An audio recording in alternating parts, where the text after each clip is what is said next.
జగిత్యాల జిల్లా కోరుట్ల పట్టణంలోని హాజీపుర ఏరియాలోని అనుమతికి విరుద్ధంగా నిర్మిస్తున్న సెట్ బ్యాక్లని నిర్మాణంను కూల్చివేయడం జరిగిందని, పట్టణంలో నూతనంగా నిర్మిస్తున్న గృహ నిర్మాణాలు అనుమతి పొందిన బిల్డింగ్ పర్మిషన్ ప్లాన్ ప్రకారం కాకుండా అనుమతికి విరుద్ధంగా నిర్మించే నిర్మాణాలను ఉపేక్షించేది లేదని తెలంగాణ మున్సిపల్ చట్టం 2019 నిబంధనల ప్రకారం అక్రమ కట్టడాలపై తగు చర్యలు తీసుకోబడునని మున్సిపల్ కమిషనర్ ఎండి అయాజ్ తెలిపారు. పట్టణ ప్రజలు నిబంధనల ప్రకారం భవన నిర్మాణాలు చేసుకోవాల్సిందిగా కోరారు. ఈ కార్యక్రమంలో టీపీఓ ఏ ప్రవీణ్, మున్సిపల్ సిబ్బంది పాల్గొన్నారు.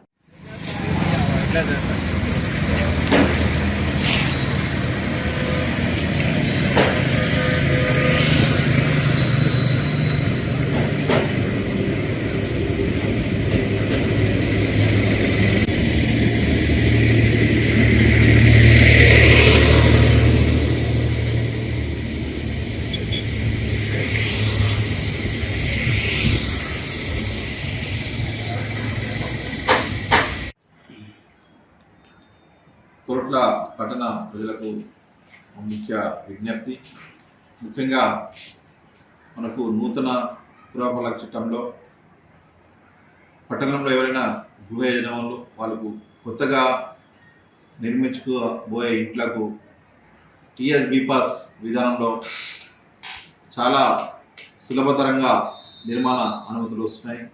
ముఖ్యంగా ఈ టీఎస్ బీపాస్ విధానం ఉంది సెల్ఫ్ సర్టిఫికేషన్, అంటే స్వీయ ధృవీకరణ విధానం. దీంట్లో ముఖ్యంగా ఎటువంటి మధ్యవర్తులు లేకుండా చాలా ఈజీగా ఇంటి నిర్మాణ అనుమతులు వస్తున్నాయి. ముఖ్యంగా మీరు నిర్మాణ అనుమతికి అప్లై చేసుకునే ముందే ఏదైతే ప్రభుత్వ నిబంధనలు ఉన్నాయో, ముఖ్యంగా సెట్ బ్యాక్స్ కానివ్వండి, వాటర్ హార్వెస్టింగ్ పిట్ కానివ్వండి, దాంట్లో ముఖ్యంగా ప్రతి ఇంట్లో నూతనంగా ఒక ఇల్లు నిర్మించుకోయే ముందు ఒక మొక్కలు నాటనేటువంటి నిబంధనలు అన్నీ కూడా దాంట్లో కండిషన్ ఉంటాయి. మీరు దయచేసి వాటిని చూసుకొని స్వయం ధృవీకరణ పద్ధతి ద్వారా అప్లై చేసుకుంటే మీకు టీఆర్ విధానంలో ఇంటి అనుమతి వస్తుంది. ముఖ్యంగా మీరు కన్స్ట్రక్షన్ చేసుకోబోయే ముందు కూడా ఎవరైతే మీ మేస్త్రి ఉన్నారో, మీ ప్లానర్స్ ఉన్నారో వాళ్ళకి చెప్పండి, ఎట్టయితే మున్సిపల్ ద్వారా అనుమతి వచ్చిందో దాని ప్రకారమే నిర్మాణం చేయాలని వాళ్ళకి కోరండి. ఎందుకంటే వాళ్ళు మిమ్మల్ని మిస్గైడ్ చేసే అవకాశం ఉంది. రోడ్స్ సెట్ బ్యాక్స్ మెయింటైన్ చేయకుండా రోడ్స్ పై వచ్చి ఆ యొక్క నిబంధనలను అతిక్రమించి మున్సిపల్ ఇచ్చిన అనుమతిని అధిగమించి కడితే తర్వాత నష్టపోయేది ఆ యొక్క బిల్డర్ కాదు, ఆ మేస్త్రి కాదు, మీరు నష్టపోతారు. కాబట్టి దయచేసి ఎక్కడైనా కూడా మీరు అప్లై చేసి మీకు ఎటువంటి ఎవరెవరు డైరెక్ట్ నన్ను కాంటాక్ట్ చేయొచ్చు, ఎవరు ఇబ్బంది పెట్టినా డైరెక్ట్గా మాకు ఫోన్ చేయొచ్చు. కానీ ఎవరైనా కూడా నిబంధనల్ని అతిక్రమించి కడితే మాత్రం తప్పకుండా నూతన పురపాలక చట్టం 2019 తప్పకుండా చర్యలు తీసుకుంటాం. కాబట్టి మీరు కూడా సహకరించి, ఎందుకంటే ఇల్లు కట్టాలని చాలా ఒక కళ ఉంటుంది. ఎవరు కూడా నష్టపోవద్దు, పబ్లిక్ నష్టపోవద్దు, అక్కడ ఉన్న ప్రజలు కూడా ఇబ్బంది కలగకుండా మీరు మీ యొక్క ఇంటి నిర్మాణం కోసం చేయాలి.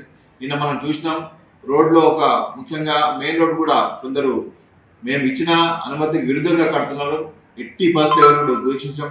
ఎందుకంటే ప్రజలకు ఇబ్బంది కలదు. ఎందుకంటే రోడ్ లేకపోతే రేపొద్దున మన ఇంటికి ఏదైనా ప్రమాదం అంబులెన్స్ రావాలన్నా, మన ఇంట్లో ఏదైనా శుభకార్యమైన వెహికల్స్ రావాలన్నా, మనం వెళ్ళాలన్నా, మన వెహికల్స్ పాదన్నా రోడ్డు విశాలంగా ఉండాలి, సెట్ బ్యాక్స్ ఉండాలి, మంచి గాలి వెళ్తూ రావాలి. కాబట్టి ప్రజలు ఎవరు కూడా మా మున్సిపాలిటీ అనుమతించిన ప్లాన్ ప్రకారం కడితే బాగుంటుంది. కానీ ఎవరైనా నిబంధనలు తప్పకుండా చర్యలు తీసుకుంటాం.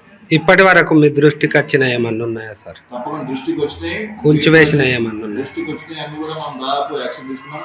ముఖ్యంగా ఈ టీఎస్ బీపాస్ విధానంలో మనకు ఎన్ఫోర్స్మెంట్ టీం ఉంది. దాంట్లో ఆర్డీఓ గారు మనకు అధికారిగా ఉన్నారు, సిఐ గారు, డిఎస్పీ గారు, ఎంఆర్ గారు, కొంత మున్సిపల్ సిబ్బంది కూడా దాంట్లో అధికారిగా ఉన్నారు.